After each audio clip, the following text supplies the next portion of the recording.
replaced him, and Terrence Howard never came back. Rhodey didn't play, and Don Cheadle didn't play two different roles. He was just Don Cheadle.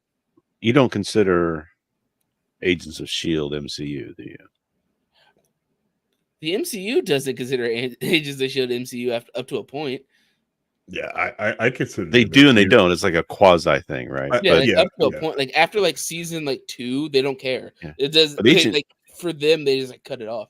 Agent Coulson. Spoilers, since somebody won't watch it. Agent Coulson dies at the end of at season 5. They bring him back for season 6 as another character. Then they bring him back in season 7 and 8 as another character, but it's like a robotic version of the original character. Yeah. So he's still in the show, but the character is not. So it's not like they haven't done this before and can't do it and don't do it. It's just that it's got to be right. It's got to be done right. So I'm curious to see how they're going to explain it and do it. All right, alternate universe. They're doing multiverses. I mean, I don't think you're understanding my issue with it. Yes, I'm completely understanding they can do this. Marvel does this crap all the time. You men have different. There's like 30 Magnetos walking around at one point in time. Okay, between scrolls, clones, alternate universes, blah. It's all Marvel. It's canon. I get that. It's just the more of why. Well, maybe they've got this cool story that they want to do with it. I doubt that, but right, but because of how things have gone at this moment in time, my brain immediately goes pandering, or we had this whole plan. We had this whole plan with Kang, and we can't do it. In case of emergency, pull the Robert Downey Jr. lever. Right. And then someone pulled the Doom button at the same time. I'm like, yeah, they're like, we had this whole plan. We can't do this plan anymore. Right. Pull the lever. Right. Yeah. Like I said, I think he's going to do a great job with Doom. I think if, depending on what some of the writers do, if they have a plan, which Doom needs a plan, or it's going to be stupid like every other Fantastic Four Doom movie, right? Doom needs his overarching plan. I think they can do and pull something really cool out of their butts for it. It's just more of there are so many great actors on the shelf that could play Doom. Matter of fact, screw it. Honestly, if they take that dump truck of money and give it to Tom Cruise, would have been a great Doom. Okay. They could have dump truck of money a bunch of people, but it's like I'm just concerned because like I haven't seen Deadpool and Wolverine yet. I heard it's good. I have not seen it yet. I have not gone out and seen it yet, so I have no opinions on it. But ton of money so far. So, but everything before now, after Endgame, has been like it has like 2 good movies, and everything else has just kind of been middling to bad. Yeah. Doctor Strange was really like the beginning of the end for good storytelling in the MCU. That was just a terrible mess. Brian, have I told you what happened with that movie? What happened with it? Yes. When they had a script ready to go, then they decided to scrap it because they're putting in Wanda into the movie.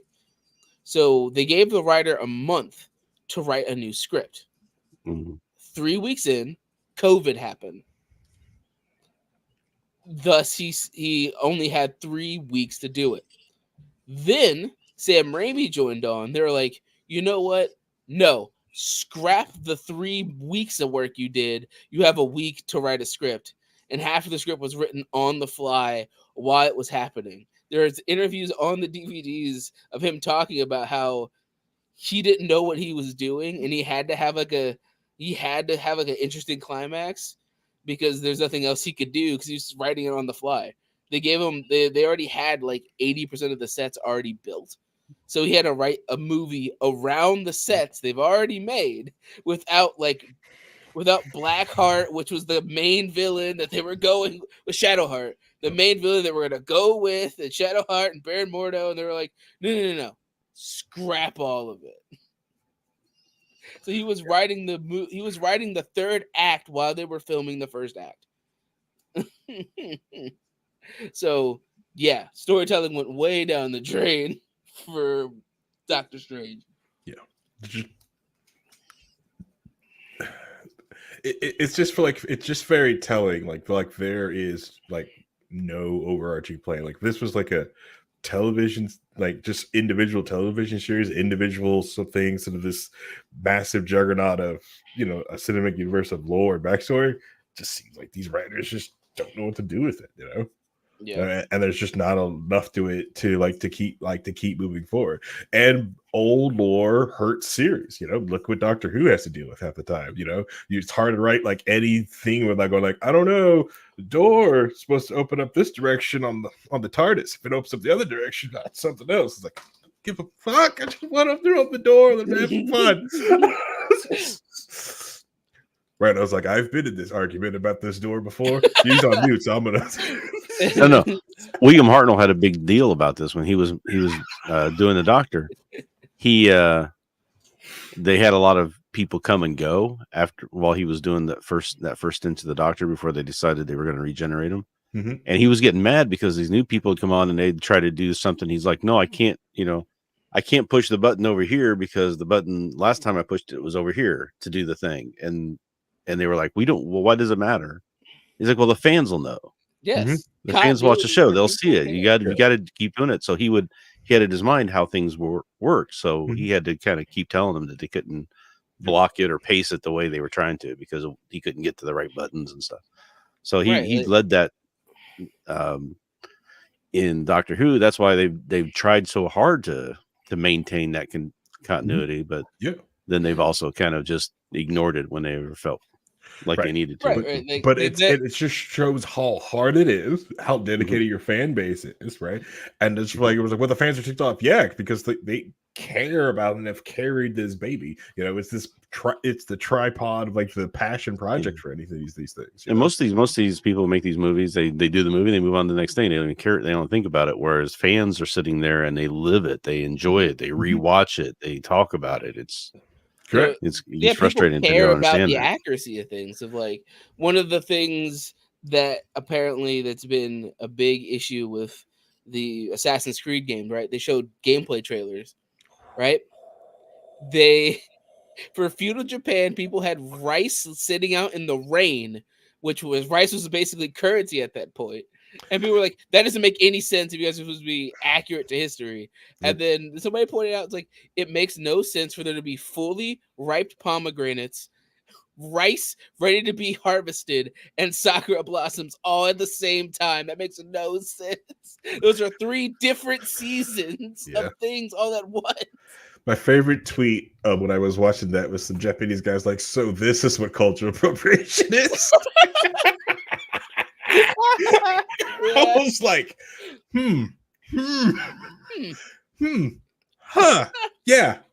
this, that. All right, okay, all right. I'll give you that. I want to be contrarian and go like, it's okay. It's my syllable. Okay, baby. No. I'm just shocked those people that since they're going like, well, I didn't know like rice was considered like for taxes and pay, and I was like, yeah. Did you watch any like old samurai movies or something? But your payment was rice. Exactly. So it's people care about the little things, and that's what I feel like people, a lot of these writers don't understand, that if you set something up in movie 1 and then ignore it in movie 2, then try to bring it back in movie 3, you have problems.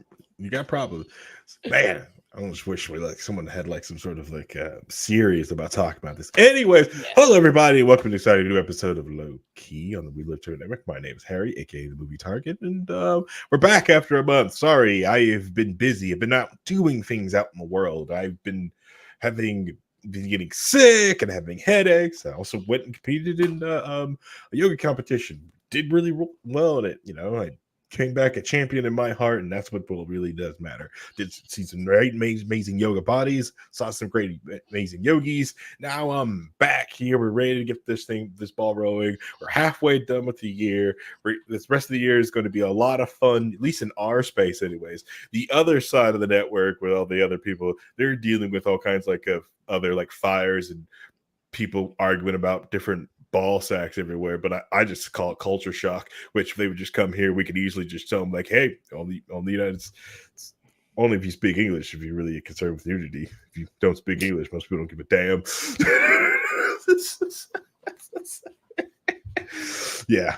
But we're not going to discuss most of that here. That's what this today's episode is about. This today's episode is about creative vandalism. So this is a really neat topic.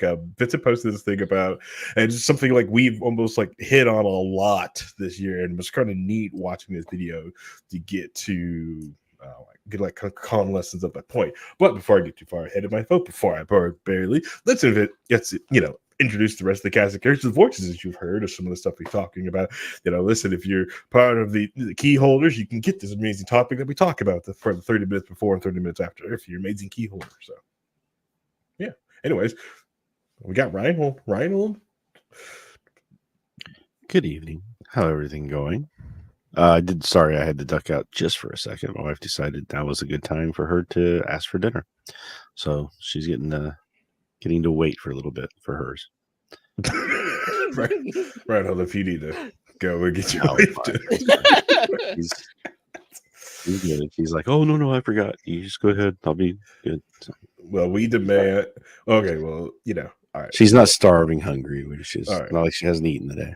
Okay, well, tell her next time she should get on the stream than ask in the stream. Okay. We could use an extra live viewer. Anyway. You be careful because she will. Then the man with the famous laugh of the network got Vincent. Actually the guy who brought the topic to us. So we're just gonna say hi. Hey everyone, I'm here once again, existing, playing too much Zinless Zone Zero, free action game. It's a gacha game, but still, it's free. I haven't spent a dime. I didn't know what it was. You see that meme I shared the other day? That feeling when you've been playing and enjoying a free-to-play game, they haven't demanded money yet. You're like, I haven't spent a dime. I'm kind of surprised that you didn't explain that we weren't on last week because of CrowdStrike. What? The network got infected with CrowdStrike, right? No, CrowdStrike had nothing to do with it being on last week. We was on last week because my plane was literally the time the episode was supposed to start. Yeah, my plane was like super late, and then why was the plane late? The plane was late because I rode Southwest. Okay, all right. Yeah. Okay. So they weren't affected by CrowdStrike because they're still running Windows 3.1. Yeah, 3.1, and the scheduling's done on Amigas. Okay. The co-pilot's a TI-84. I know. There's a bunch of punched card programmers still keeping Southwest afloat. Brando goes like, yes. my professor. One of my first computers was a TI-99. So. Brando goes, yes, that's what my professor does for a living. I know.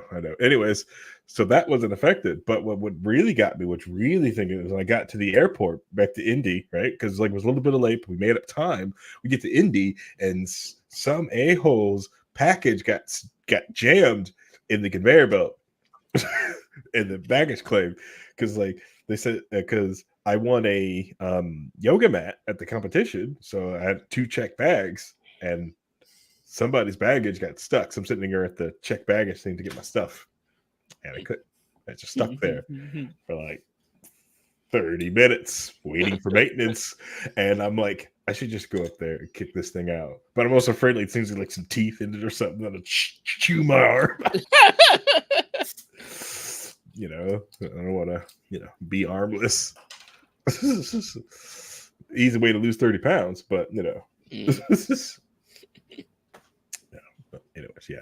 We weren't late for CrowdStrike. We were late because of somebody's, suitcase got stuck, which no one, for some reason, the 2 bags that were stuck got unstuck. No one wanted to claim those bags. I was looking. I was waiting. I was gonna be like, this motherfucker right here. It wasn't their He's fault. the reason. Oh man, and It was the baggage claim handlers. no, don't blame them. And then at the same time is the massive sorority convention was just starting. You know, it's like they were all coming in, right? So like, you know, luckily the sorority was there, keeping the peace, keeping everybody calm. It was nice. It was magical.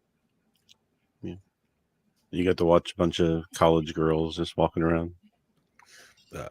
No, these are. I only saw the alums. I didn't see any of the ones still in college. All right. What? Play Druffle? I want to play Druffle. Terrible. Anyways, no. That's why. So yeah.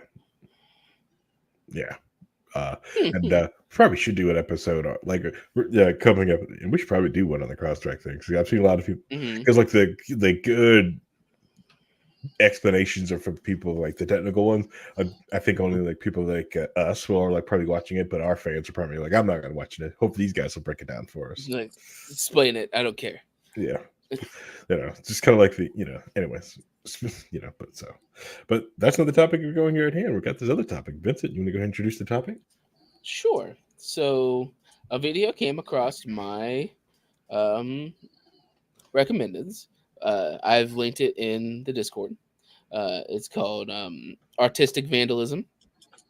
It is the art of artistic vandalism, or the age of artistic vandalism, by Nuxtaku. And it's a 2.5 hour video going into the general concept of artistic vandalism, of taking something that already exists and using it as a vessel to create something different that has no connection to the original, or if it does, it's specifically changed in a way to make it worse.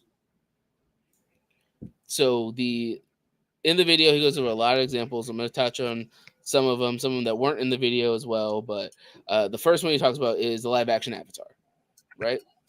Because the live action Avatar, the Netflix Avatar, had a lot of issues into it. The Netflix Avatar series had a lot of issues. The original creators left early on in the production because they were originally attached to it, and they left. There's a lot of quotes from the creators saying that they wanted to tone down how mature the cartoon was because it wasn't suitable for children. Hey, correct me if I'm wrong. Was that on Nickelodeon? Yes. Yes, it was. So they wanted to tone down some of the things because they're not suitable for children. You see, the cartoon. Yes. From the 90s. Was the 90s? 2000s on Nickelodeon. Yes. Yes. They wanted to tone that cartoon down because it's too mature. And they also wanted to make it more like Game of Thrones, in their opinion. Ooh. They wanted to make it more serious, like Game of Thrones. Ooh, what season? They just said like Game of Thrones.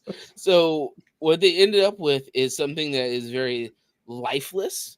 It has none of the energy and the soul of the original Avatar series, and a lot of characters have no direction or motivation at all. Because one of the worst people that gets it is Sokka, because he was a country bumpkin who believed that men were warriors and women were whatever. And like a large portion of like the first 2 seasons is going, oh, he's wrong. And here's why he's wrong. And he changes his opinions and understanding of the world by expanding his horizons, by meeting new people and discussing new ideas and understanding that his small, tiny country bumpkin world isn't everything. And then that's this character who is a sexist bumpkin is a valiant warrior who's willing to sacrifice his most prized possession for his friend, right? Who is also a female warrior who's shown that she's arguably the best warrior out of all of them in Toph, because Let's be honest. Yeah, because that part of the TV show, the cartoon show, like I was like, oh my god, they're actually going to kill somebody. They're going to kill someone Right. again, and they're not going to do it off screen of Jet. They're just going to like legit kill someone on screen. What happened to Jet?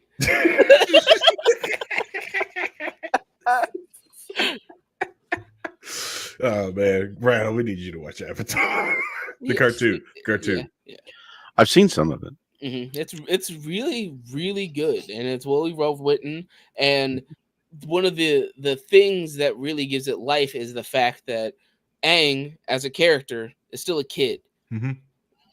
His character growth from being like carefree and wanting to play around, and how it transitions into him taking things more and more seriously as things get more serious. Right. And that was another one of the issues with the live action, is where they just skip right to final season Aang being serious and focused, and it's like, bro, this boy, the first thing he says is he wants to go penguin sledding. Right. Fuck you mean? Right.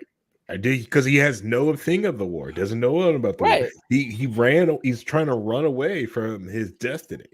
Right. The first part of the story. And then, just like most kids, only start getting serious and they realize, holy crap, I'm not immortal. Right. I can't be killed. Yeah. And it was that moment he realized, holy smokes, I nearly died. These people are trying to kill me. Yes. Like, this is bad. And they're playing for keeps. Yes. Not only are they trying to kill me, they're trying to end the fire Hitler. Take over. Yeah. They're trying to destroy everything. Yeah. Everything you hold dear, everything. They want it gone. It was, but that took time. Like even season 2, most of it, up until that, he nearly died. Everything was a joke. Right.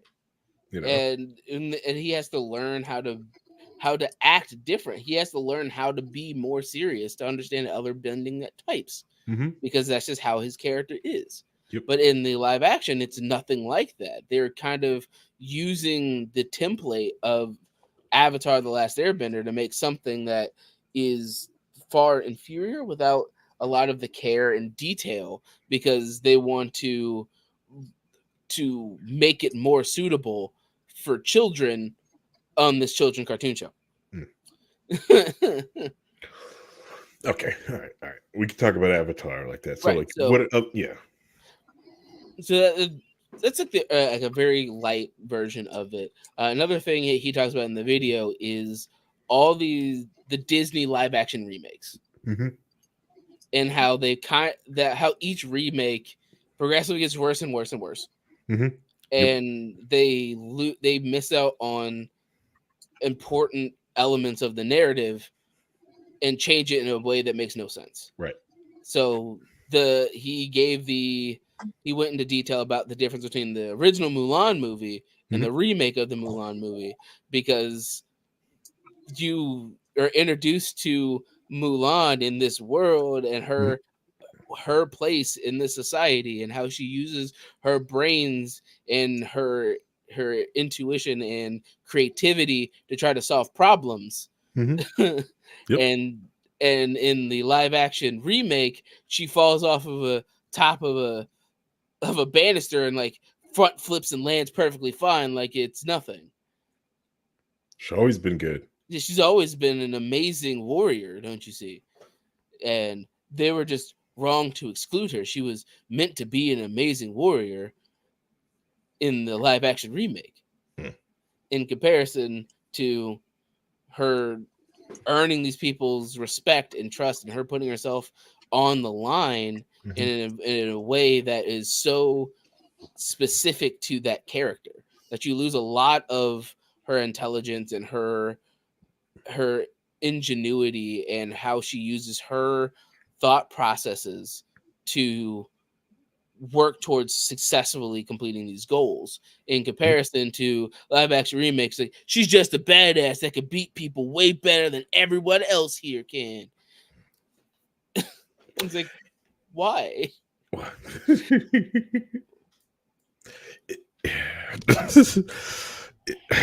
Yeah, it was bad. Like, yeah, I didn't watch the remake. One to get my Donny Osmond song.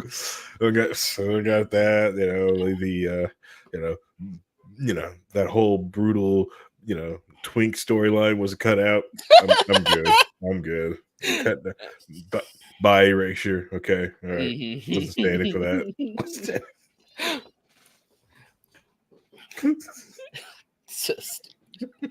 But yeah, no, they kind of just Yeah. take this element of she earns the respect of the emperor of this country, who bows to her because of her creativity and ingenuity. She takes out the horde by causing an avalanche and not fighting them head on with weapons. Right. Right. Yeah, doing a smart move with the little rockets. Right. So they're just taking an already established story that they know that people like and enjoy in order to try to shoehorn it in to make more money and create a new vision of something without any of the integrity or interesting elements of the previous. All right. Yeah. What other examples you've got? Well, one that isn't in the video that is completely massively relevant is the Halo TV show. Which let me go tag producer Paul. Which the writers of the show proudly said they never played Halo. They're like, we never played Halo, and we have our own take on it because we never played it. And we don't care about any of the lore and things. We're doing our own thing because we've never immersed ourselves into this world. Mm-hmm. That's infuriating, right? Yeah, and the exact opposite of that is what we saw with Fallout, or where they actually did get people in there, play the game, the lore. Todd Howard was somehow involved, which that it didn't fail completely with him being involved is amazing. But Fallout, great job. One Piece live action, great job. You can tell like these people care. Yeah, at least the producer and the person that was working on it really cared about the original series and wanted to at least pay homage to it. And apparently they did try to get Jamie Lee Curtis to get Dr. Correa. She turned it down.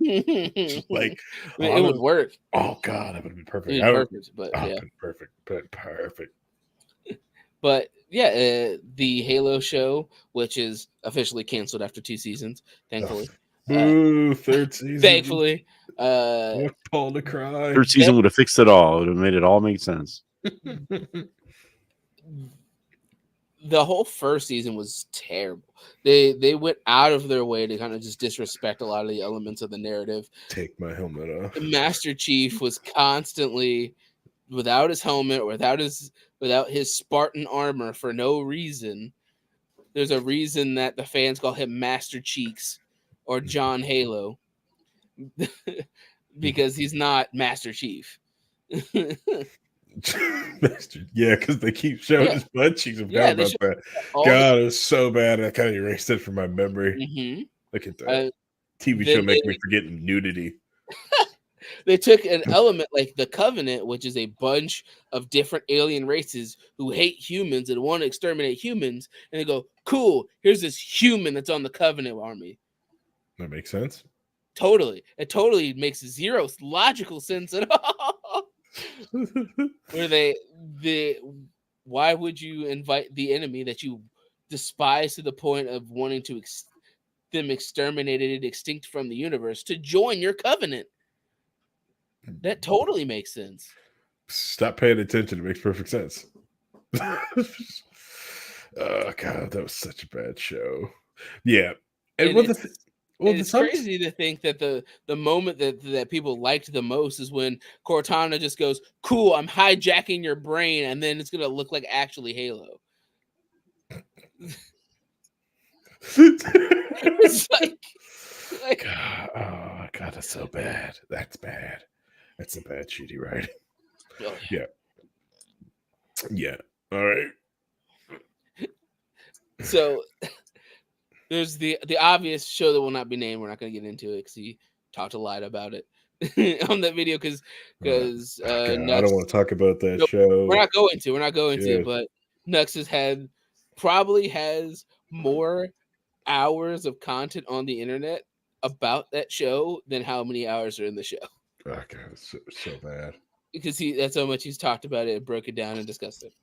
So he brought that up as well because it doesn't make sense for you to take a classic kids cartoon idea and just cram it into the ground with no care of what you're doing, and it's supposed to be a prequel series to the original normal series. Makes no sense. Actual motherfucking vandalism. Okay. Yes. Vandalism. Yes. This is just bull. It's literally like they had a story and just wore that entire content and schemes to push another story, and then they were mad that they had to do it this way, so they just said, you know what, we're gonna piss on everything that was great about this story, even though this series has been going strong since the 70s and all kinds of reincarnations.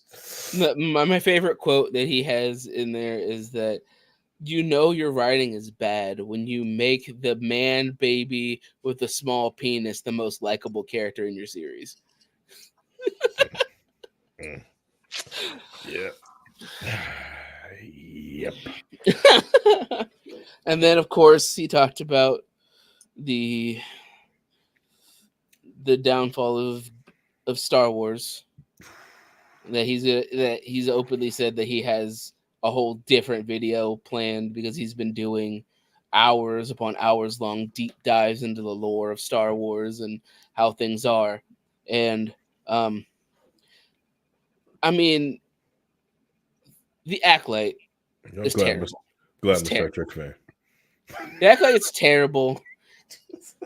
Like I've seen all 8 episodes, and it literally feels like the only reason it's set in Star Wars is for them to have a lightsaber. And not get sued.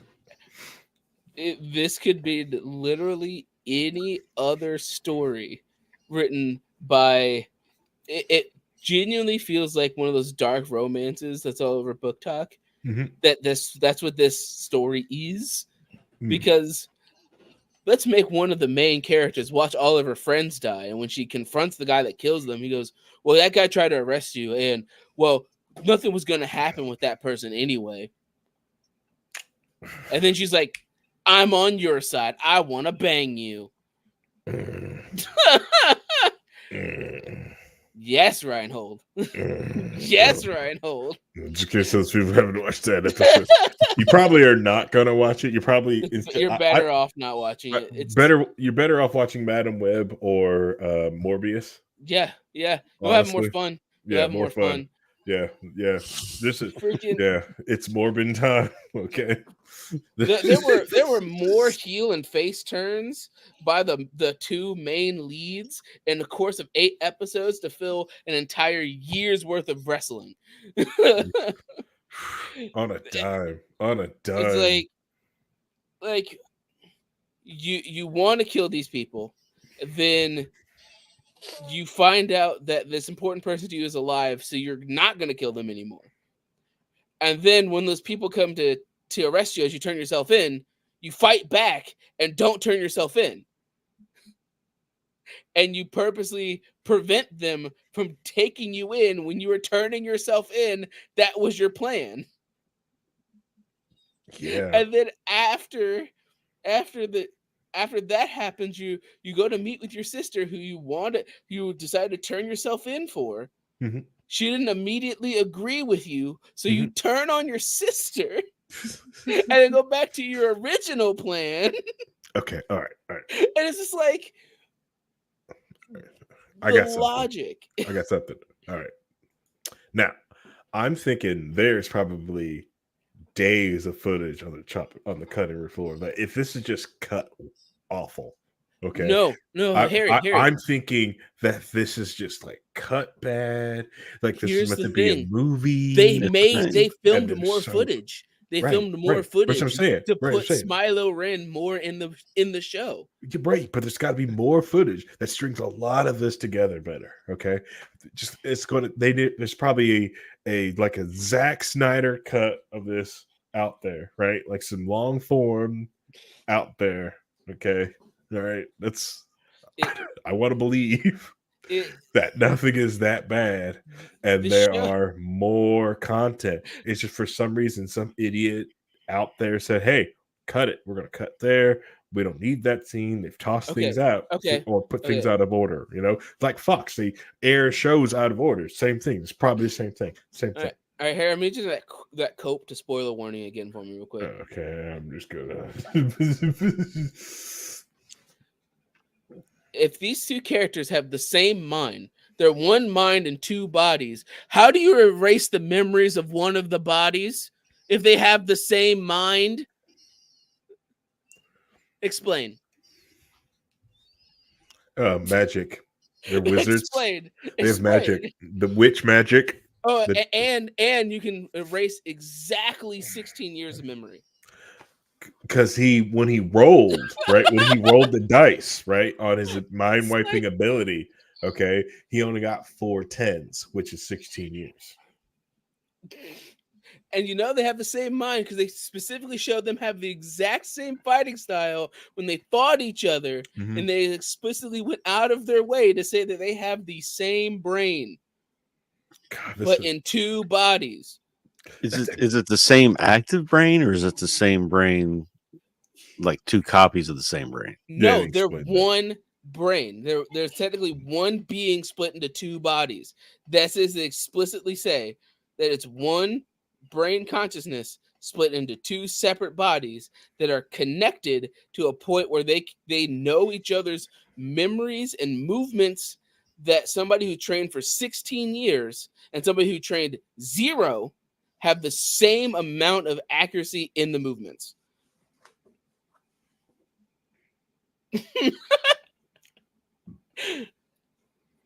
Man, we should make Reinhold watch the Acolyte. This would be great. It makes no sense. So they're trying to tell this story in Star Wars, and all they're doing is going, you know what we think? We think the Jedis are bad. So we're going to specifically go out of our way to write the Jedis as incompetent as humanly possible. That's not really out of canon, but the main villain is surrounded by Jedi. He is in a store. They have him dead to rights because he's surrounded by Jedi. They know he's collaborated on the deaths of other Jedi because he admits that he gave him the poison, and they let him go. They just leave and don't arrest him. They just let him exist. You gotta remember the early Jedis before the before it all went down, they weren't competent. They had a lot of issues. Right. Correct. 800 years. And they weren't. And there was so if you go back and play like the SWTOR games and the previous into the Jedi were just dumbasses. They were evil and in their own way. I mean, they were manipulative and everything else. Okay. Yes. Right. Yeah, Bane said pieces defeated them. Okay. I'm just saying, if I was on that planet and I got my lightsaber out and I'm watching my friends just get owned by another red lightsaber, you know what my first move to do? I'm gonna go back in the ship, close the door, nuke that guy from orbit. Nah, bruh. I'm gonna use these cannons. Ripley. I'm gonna use these cannons. Boo, boo, boo, boo, boo, boo. Like, there's just so many things that they just do that they're trying to set in this world. So I'm not even gonna talk about the canon stuff that they've ruined, because it's a bunch of things that at worst made important characters ridiculous. But the actual writing stuff. The actual writing that makes no sense. Like, why are you guys writing this? It is poor writing. But I want to say, like, there's just scenes probably on the cutting room floor. No. What you're going to find out is at the end of the season, it's all going to come around and make complete sense. They're going to explain it all. The season already ended, Reinhold. The season already ended, Reinhold, and it Well, ended worse than okay, you could have so- imagined. So the end of the beginning of the next season, they're going to tie it all back in. So we need to give them more money. Spoiler warning, Harry. I This have not is- watched I'm a talking about second this of The is Acolyte, so I don't good. know. I can't wait. I want to. One of You the know, final moments we of this should- entire of the first season, hopefully only season of The Acolyte, is the main protagonist has been a good guy the whole time who watched this guy kill all of her friends in front of her face, who has openly stated that he's manipulated her and her sister. And it ends with them holding hands while holding a lightsaber together, staring at the sunset going down. This man who is openly evil, whose only motivation is I want to be free to be evil. That's his motivation. It's like the Jedi don't want me to be free to be evil, so I want the Jedi gone. it's ridiculous. It's the narrative makes no sense. It's so dumb. And if I were giving somebody who's seen, let's say you've only seen the original trilogy, the OT, and I told you that this is what happens. Yeah, before There's a reason that people aren't going back looking at a lot of Star Wars stuff, because the well of Star Wars stuff has become so toxic by a lot of the way they're trying to use old ideas and characters and change them in a way that fits their current trajectory. Yep. In order to try to pull fans back in. Yeah. Unlike Lower Decks, makes you want to watch the older stuff again. Like, oh my god, let's go watch this. A good writer will take the old, like, let's say Ben Kenobi, and tell stories of his life that changed him and weren't ideal, and he made mistakes and did things wrong and things like that, in a way that still flows with the character to get them to a certain point. Yeah, right. I mean, there's a reason why he abandoned being a Jedi. There's a reason why he went off on his own and became a hermit or whatever. Yep. So there's a lot of potential there where you could tell a story where he goes through some crap. And have you watched the Obi-Wan show? No, I have not. God damn it! Good. It's better this way. I'm just saying that there are ways to tell those stories with those old characters in a way that is engaging, intriguing, and does explain their eventual character arcs. But what I've noticed in Star Wars is that they totally ruined that stuff. They did that with the prequels with Anakin. Right? When Anakin, they did not build enough of a reason for him to turn to the dark side the way he did.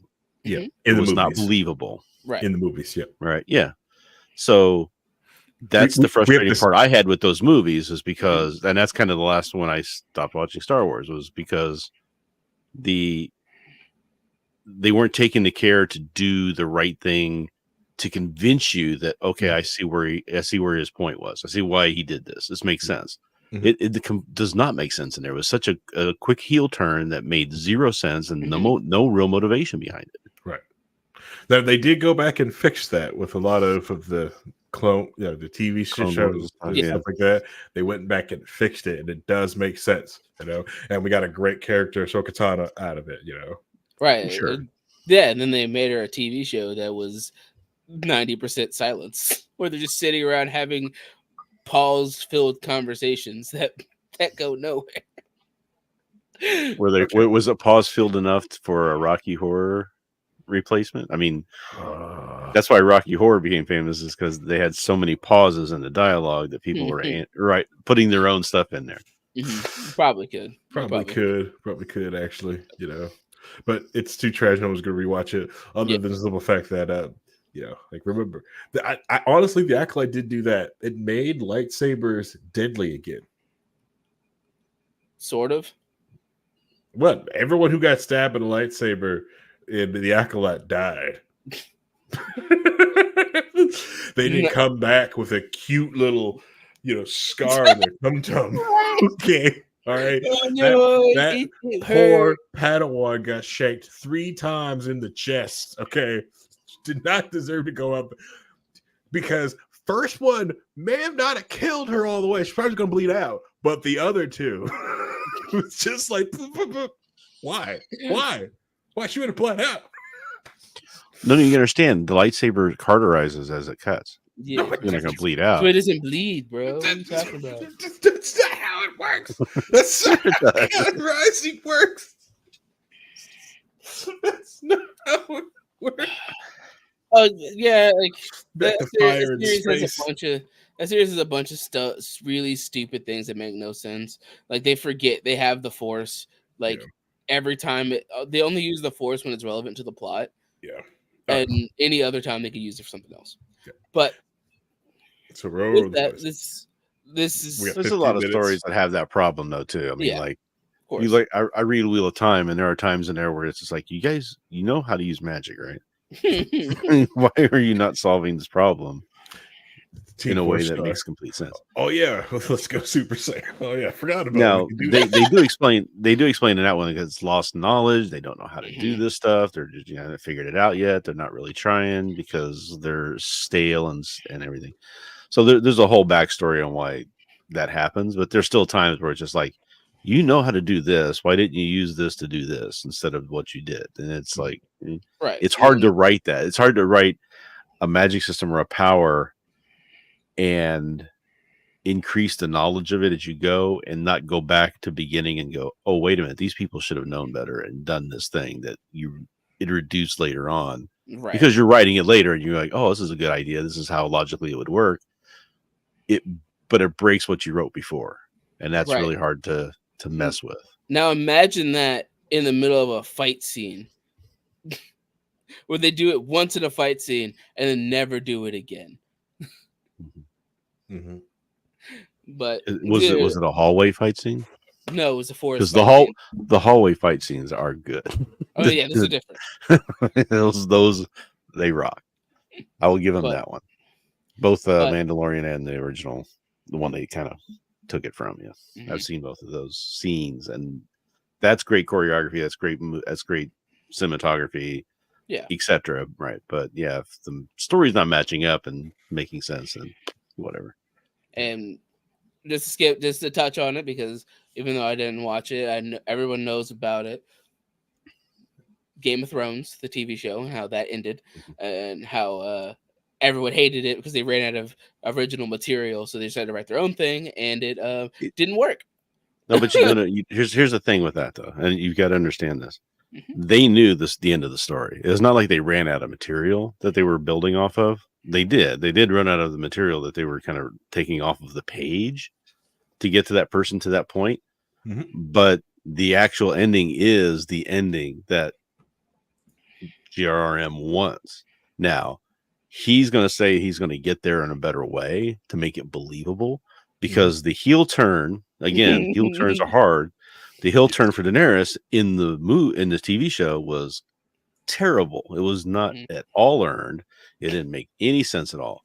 I can see him writing it to a way that makes sense to do it, but I also think that's one of the reasons why those books aren't coming out now, because he knows nobody liked the ending, and he doesn't know if he can get there in a way that's satisfying to people. So why bother? Exactly. It's been way too long for that next book to come out that he supposedly almost had ready to go 5 years ago. Yeah, just eat more bacon, have bad backups. But I was never fully into Game of Thrones, so I'm not one of the persons that can talk about that. I haven't watched one episode. I will say I read the books when they first came out. The first book came out, and I was waiting for the next Wheel of Time book to make its drop. And I was in the bookstore, and I saw the cover of it, said a great fantasy series by and Robert Jordan recommended it, and Robert Jordan and him became friends. Game of Thrones borrows a lot from Robert Jordan and Wheel of Time, so there's a lot of interplay there too. but yeah, that's how I got into. So I started reading the books when they first came out, and I devoured the first book. The first book was really well written. The second book really good, and then the books started getting a little bit. But there's a lot more in the books that was not in a TV show. The whole magic stuff that's in the books is gone. I mean, and they can't do all of it. I understand that, but knowing now where the end is going towards, I'm like, whatever. Okay, this like the ending with Jamie and what's her name? I don't know who these people are. That ending is wrong. The what is in the TV show was terrible. He's got to change it up for the books because that was so uncompletely satisfying. We have a guy go through this complete character arc, become a completely different person, and then just because his sister bats her eyes at him, he's going to kill himself. I mean, screw that. That's stupid. Yeah. All right. In the last 10 minutes, you've set up examples. Let's get into the meat on this whole vandalism thing. Bring this home. So the vandalism thing is giving a lot of examples of like the Western stuff and all those transitions of how that is seen through. As of now, you see that a lot of these media things, a lot of these ideas get destroyed and removed because people are taking their own ideas and forcing them into things, right? This has become very prevalent with anime and all that stuff, and there's a couple of things that are massive with the anime things that affects all of this, and it's an example of what happens when people are just given unfettered control to do things that make no sense. So one of the examples is that there is a manga that is translated. It's called I Think I Turned My Childhood Friend Into a Girl. It's about a guy who's a cross-dresser. And when it got translated, the translators gave this male character all female pronouns. And they basically created they took a male character who identified as male in the original and turned them into a female character because they thought that it would be better for the story. Okay. And so they had this unfettered control where now the official version in the West is not what the original creator intended, was not what they had, is not what their story was. There is a bigger example that was caused an even bigger controversy because it was a shoujo anime that came out in 2007 called Lovely Complex. Okay. And a new company wanted to dub it because it was never dubbed because it was too much money. So this year, the company bought the rights to dub it. And there is a post by a YouTuber, Jelly Apocalypse, where he talks about how him and his friend, like his friend who was hired to translate it, hired him on as a freelance translator. And they decided that the story of the original story that they were translating sucked. And they didn't want to translate it, so they wrote their own script over their dub. There is a bunch of actual quotes where he says, I came to the conclusion that I definitely hated Lovely Complex.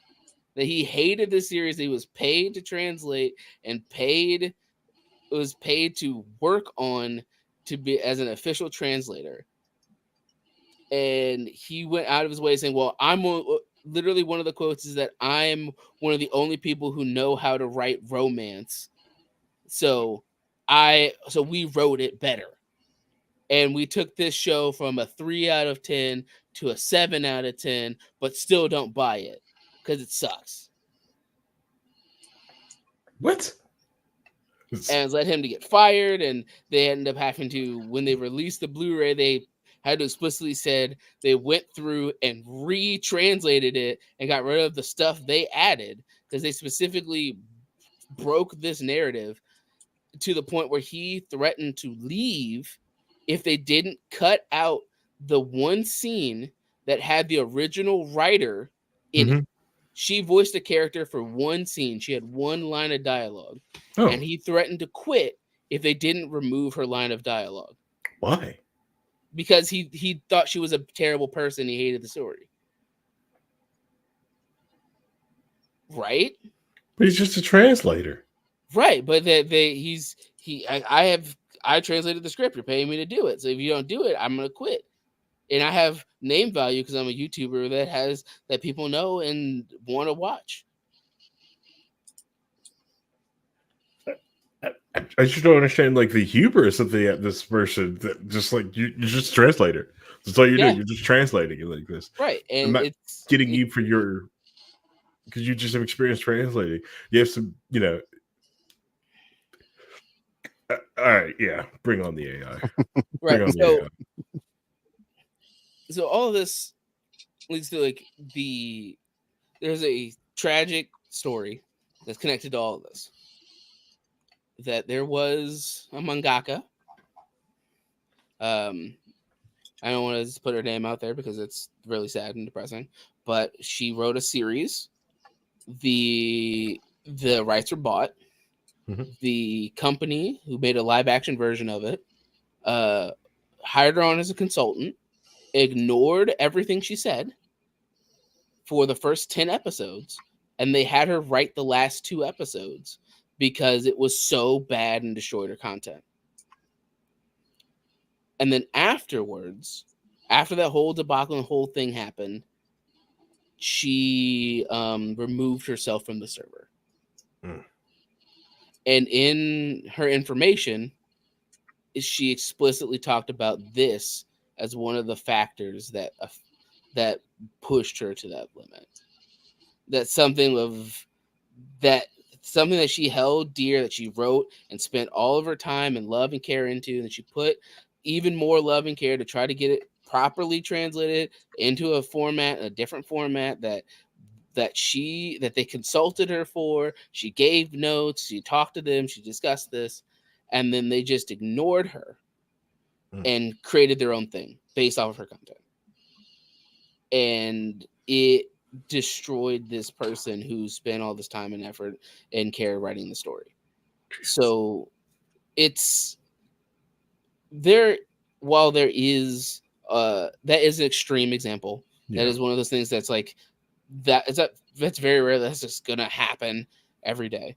Right. But it is one of those things of when you have something that people care about and you go out of your way to take it and destroy it and change it into something that you want it to be without thinking about the consequences of changing that thing for somebody who originally created it, who spent their time, love, effort, blood, sweat, tears into creating something.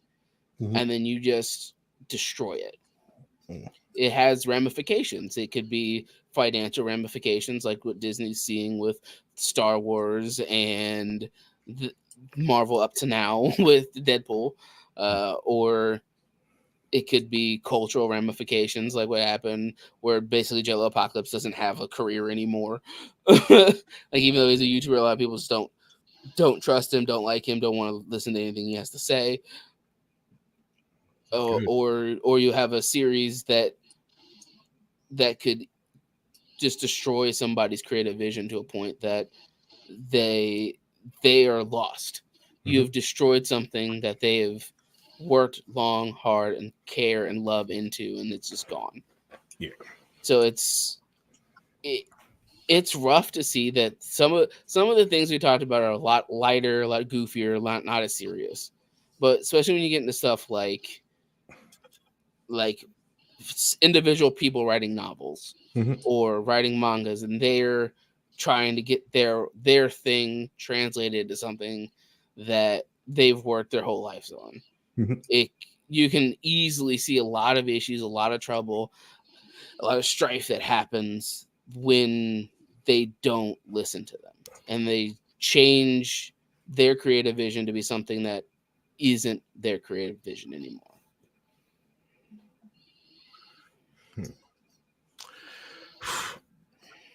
Which, so this is something like, how can I put it? Like something we've just been seeing a whole lot of. Is people like and just say like, "Hey, don't take it too serious. It's just anime," but like without understanding that, especially mangakas and others, like this is their art. There's just one person penning these things, inking these things out, writing the stories, and sitting and doing this. Usually one or a team of like less than 5 people that are doing this thing, pouring their life into this thing.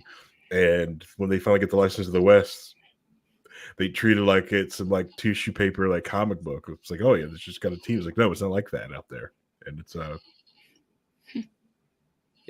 yeah, it's rough to see some of that stuff, and sometimes it's lighthearted and it's just, oh, we're just not gonna watch Star Wars anymore. Oh, no one's gonna care anymore. And then other times you'll have actual novelizations that are turned into TV shows and their rights are completely removed, and they can't do anything about it. There's a YouTuber named Dominic Noble who does Lost in Adaptation. Lost in Adaptation. Yeah, where he goes through like a book and goes through the narrative of the book and goes through like a movie or a TV show and compares it. And one of them he talked about is that like the rights were sold early on and they just didn't do anything with it. And right when the rights were going to come up, they made a shitty straight to TV movie that didn't take care of the plot at all. And the original creator died before she could get the rights back to get an actual proper sequel to an actual proper adaptation of her series.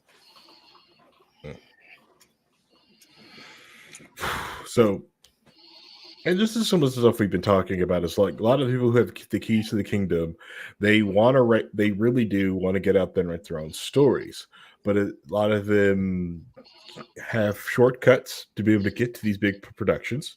Like we were talking about, like just for, I think we've had discussions about, like people's writing credit before they're giving to like some big name project. They're giving someone else's storyline, someone else's toys to basically play with and to write with it. And they, instead of respecting the fans, everything that goes with it, they just write their own thing. And then they get really, really ticked off when the fans are upset. The people who's like, hey, these are the people you're ticking off for, people who buy the toys to do all these different things. These are the people you're ticking off. Right. There are people on the internet memeing on the guy who wrote Andor, because when he wrote it, he specifically said that he had Wikipedia up and researching all the lore stuff and all the things that are there in order to make sure his show was accurate. And like, this dude used Wikipedia to write his show, lol. Because he cared. He cared about it. Cared. And there's a reason why people really like Andor as a show. Exactly. Yeah. Exactly. Yeah. It's one reason why I'm very skeptical of this Star Trek show coming out, because it's like, oh no, I don't want James Bond in space. That's just not what I want. This is not what I want. I mean, look at the Picard show. For a large portion of it, people were like, why are they doing this? This is terrible. Why are they creating all these things with this character that didn't need to happen? Or creating all these things that nobody liked for the longest time until it got to later on, because apparently it gets good. Yeah, respect back to the source material. You're right. Like if you're going to go if you're going to have fun with it, be like Lower Decks. They're having freaking fun with it. I didn't necessarily mind the storyline of the first couple of Picards. The idea of what he's going through and the things like that. It was just done badly. There were twists that happened, like the people's motivations where they turn again, heel turns and things like that, where it didn't make any sense. Right, it was really badly done. So I don't think it was necessarily the fact that they were doing Picard and the fact that they had some of these storylines. It was just that the storylines weren't done well. Yeah, right. And that's it. Just, I think a lot of people just said it just wasn't Star Trek either. Like, it didn't feel like Star Trek, and I get that. Star Trek does have a feeling. Like, to me, like Deep Space, like I remember like a lot of people had a problem with Deep Space Nine. A lot of the older Trek kids, when Deep Space Nine came out, they did not like Deep Space Nine, and I freaking get it. Watching the original series, watching Next Generation, Deep Space Nine was completely, different, and to me, Deep Space Nine only works because of those 2 other seasons. If you just gave me Deep Space Nine without the other 2, like, oh, this is junk. This is crap. I'm not watching this. and I think that the intentions can be good, but if it's done poorly, it's still going to have the same issues. Yeah. Right. Like there's a reason that there are people that pick a particular doctor for Doctor Who, and that's their doctor, and all the other doctors they're holding them at against the benchmark of their favorite doctor. Yeah. And it's like, well, this person isn't as good as this one because of this and this, because it's not like the one that's my favorite, and you're just kind of holding a marker to it. Yeah. And then each person came in at different times, so they have different doctors and different understandings of what Doctor Who is to them. I think a lot of also the vandalism piece comes into when a lot of the writers intentionally know that they're doing wrong to the lore and to the fandom because they actively hate their fans. Right. Or they don't know what or they go into it without any knowledge or care about the things they're talking about. Right. Yeah. Like why make a Halo show if you don't know anything about Halo? Correct. Or I actively hate the Halo series. I hate the Halo fans. I hate them. I hate them. Right. Everyone who picked up an Xbox controller and played Halo. I'm like, okay, this is weird. But it's been like that to a lot of different IPs these last years. Just like I hate them. I actively hate every one of them, and I don't want them as fans. Okay, look what you did to the comic books. Like you don't like my politics, you don't like my thing, don't buy my comic books. And clearly they didn't buy the comic books. And then we have this way of closing comic book shops. Right. It's when you tell somebody you don't want them and they have 100 other options, they're gonna go cool and do something else. Yep. Yeah. Yeah, same thing just happened in video gaming. Like we're not getting what we want. Like it's only like some of the kids that are they still buying like some of the sports games. But a lot of people are like, listen, I don't care anymore. I can buy. I don't want to buy anything new. Not until I see it's come out for a bit. It's right. Like think about how many games that are coming out. They're like the Saints Row remake. Like, let's just take the idea of Saints Row.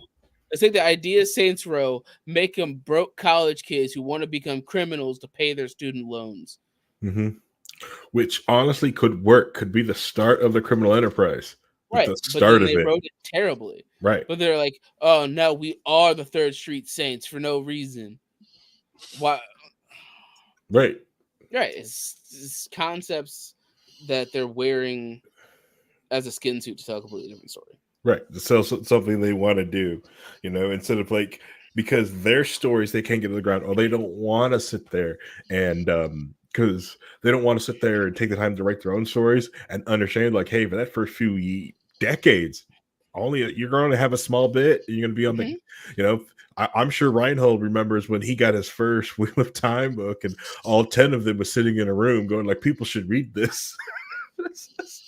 Right. Or I've been saying it for decades, yeah. Who read the Witcher series, and then they got games. They're like, oh my god, this is like the books we're reading, and they're expanding on it because they have all this time and energy and space they can expand on these lores on. Then we're gonna make a TV show and hire a guy who cares about the Witcher, then ignore him and tell him, no, you're annoying. You're trying to make things accurate. We have a similar thing going on with Wheel of Time that it's kind of frustrating. I remember, and this is funny, it was back in probably 1999. Mm-hmm. I was talking to, Heather and I were just first starting to date, and I was talking to her, and I said, you know what they should do, because I love these books so much, and what they should be doing, and the series wasn't even over yet. We hadn't get the final one yet. Robert Jordan was still alive at the time, I think.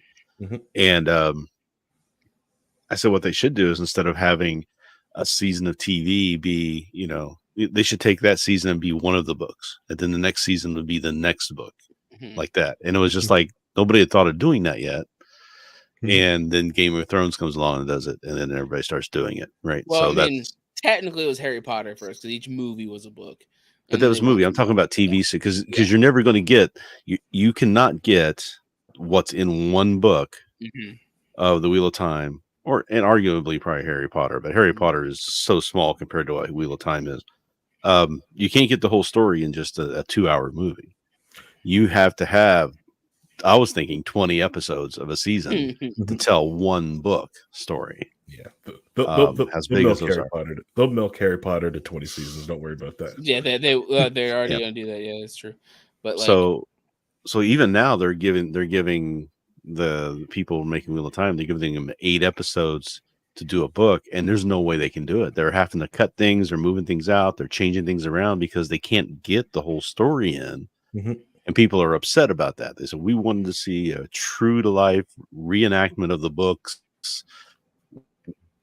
Every word, the word's great. Why are you changing the words? That sort of thing. The arguments there, even though there's a lot of stuff that a better editor probably could have helped. His wife was his editor, right? So a better editor may have solved some of those issues in the book, but it's still a great story and well done. So seeing that come to life has been great. But yeah, I used to tell people all the time, you got to read these books, you got to read these books, you got to read these books. But who's going to sit down and try and read a 14, 15 book series? It's all one story.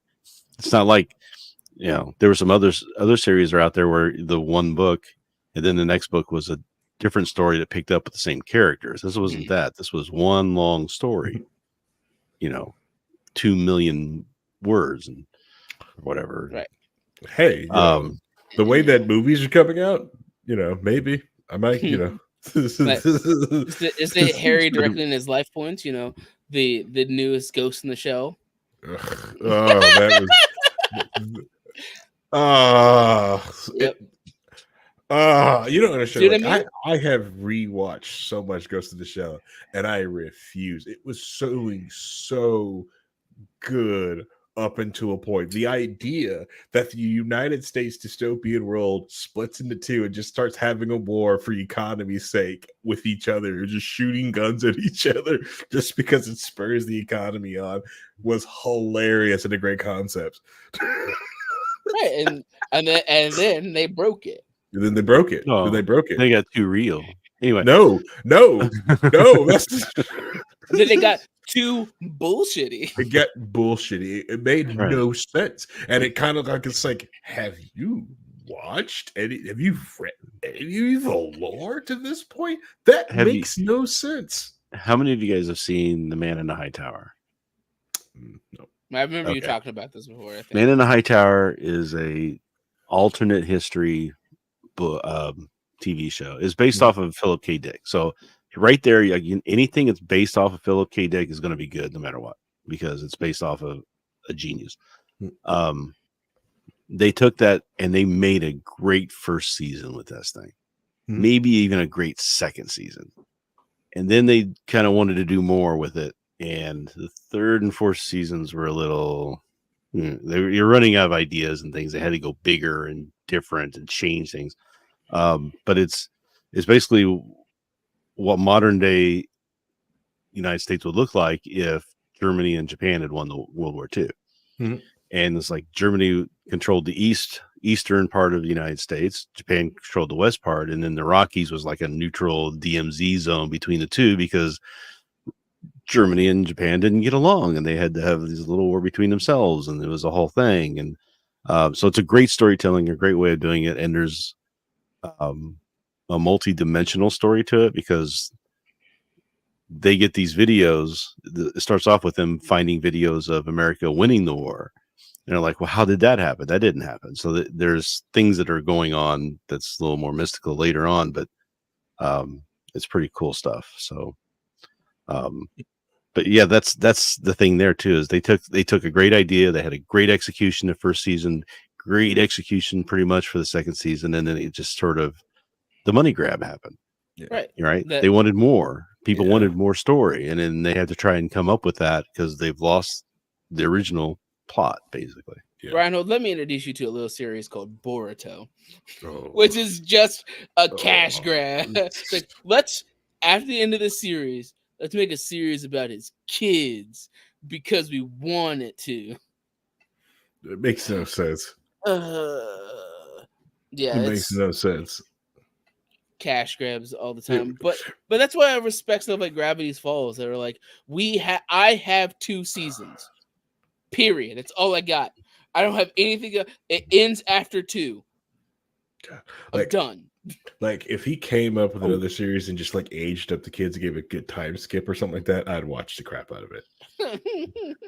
But he also knows, but he's not going to do that either. No. It's like, heck no. A great series, and he's just because if you tell me, you even ask him, like fanfic it yourself, write it yourself. Whatever you write will be better than I don't think I'll do. A great example of somebody who knew what they wanted, the story they wanted to tell, and they told it and said they were done at the end of it, was The Good Place. He had an idea for an ending in that. He knew what the story he wanted to tell in that. He set it all up in the first couple episodes. I mean, that was some really great writing. Yep. And yeah, to tell that story from where it started to the very end where it came to, without missing a beat, without staying trapped in one place too long, without getting stale, with changing the game up a lot. Oh, it's so good. Yeah, you just couldn't see anything coming a lot of the times. It's like, what?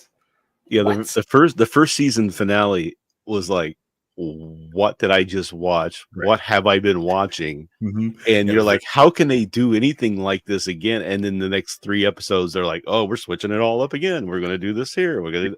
It's so good.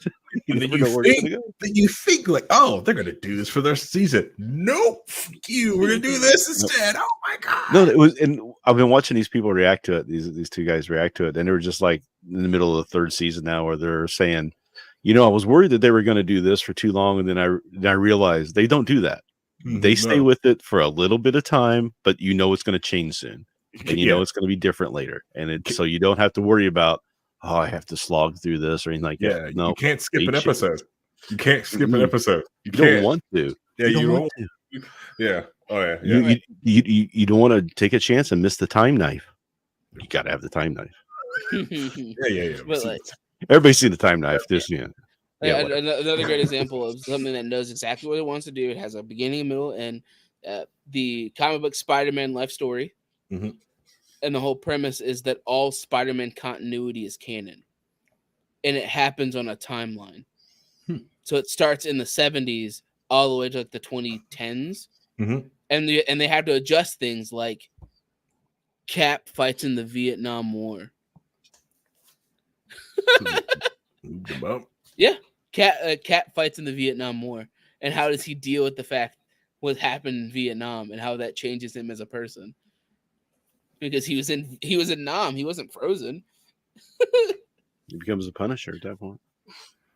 Yeah, there's a budget. They purposely go through continuity and deal with things in canon where there's space like, boom, Secret Wars happen, where he gets the symbiote suit.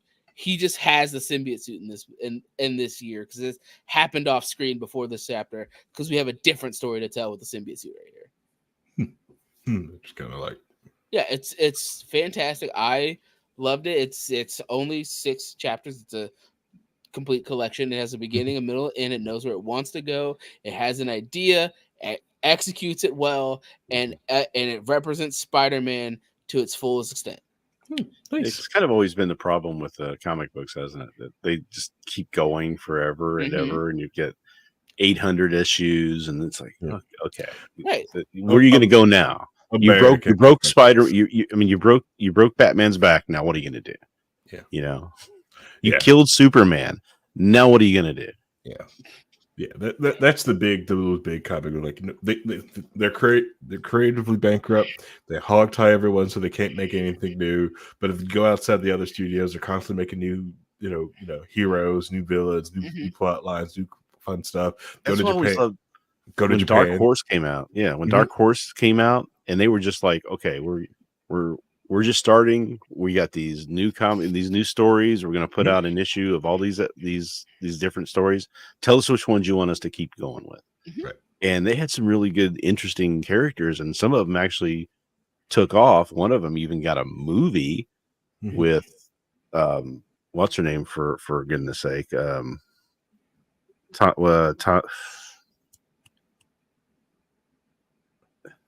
Yep. The sex tape. I can't remember the name. Tila Tequila? No. The Pamela? the big one on the boat with the Pamela? guy from Pamela Anderson. Yeah. Okay. So Pamela Anderson makes this movie. It's based off one of those Dark Horse comic books. They did a bad job in representing what that movie was about, what that comic book was. But still, I mean, they come out with some great ideas. That's where Spawn came from, right? I mean, Todd McFarlane finally just said, screw this, and started his own thing and came out with Spawn, and that lasted forever, A great example of how that is that Shonen Jump in Japan is a collection of series. It comes out once a month. It comes out weekly, and each week it has a single chapter, but it's like a single chapter of like 12 different stories. Yep. So if I spend the $20 to get it, I have 12 volumes. I have 12 issues of different stories here, and they have popularity polls where people vote on which ones they liked, which things worked, which things didn't, which things should they keep, which things should they cancel. Why is One Piece still number one? Because it's One Piece. Of course it is. One Piece. One of the classics from when I was growing up that did that was Cerebus, where he had a beginning, he had an end, and he went through the whole thing. It took a while. It wasn't like he told the story in 2 years or whatever. It took years to do it. Yeah. But he knew that there was going to be an end, and the end was going to happen then, and how it was going to get there. And people were wanting more, and he's like, nope, done. Story's over. Yep, and could it also be another issue with like American storytelling, because like you're not guaranteed a second season. Right. You're not even guaranteed your 8 episodes half the time. It's depending on the pilot and how many episodes they order. And they could cancel you in between. Fuck you, fucks. Oh, that's what happened to Agents of Shield. They were told their 5th season was going to be the end, so they did all this stuff leading up to the end of the show, and then they said, "Oh no, we want a couple more." So they had to kind of go, okay, and how are we going to make this diverge a little or twist off, or how are we going to fix this? They did a pretty good job of it, but it was like you could tell that the way the last scene ends in that 5th season, it could have ended then, and everything would have been okay. The story would have been there's a bunch of stories are never guaranteed, especially in Western media, and even in Japan and Western and Eastern media. Usually, they'll tell them that, hey, this isn't going out. You're ending in 4 chapters. Yeah. Finish. Wrap it up. Wrap it up.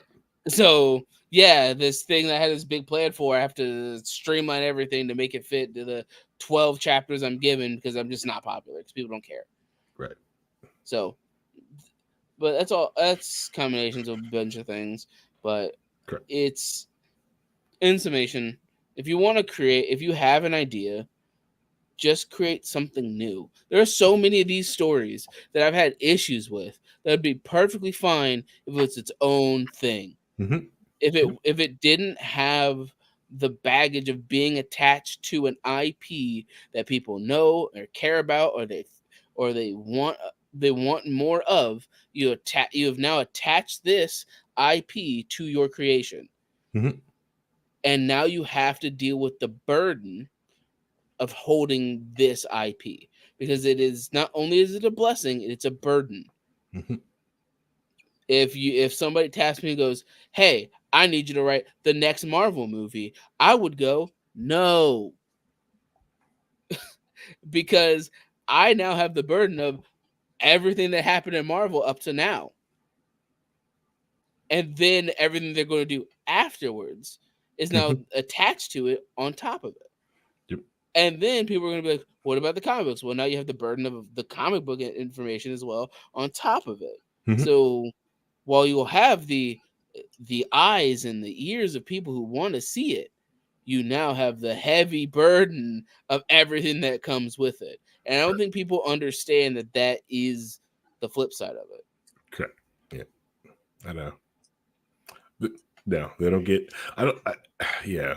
Oh, and just translate what the fucking writer wrote, please. Don't create your own shit.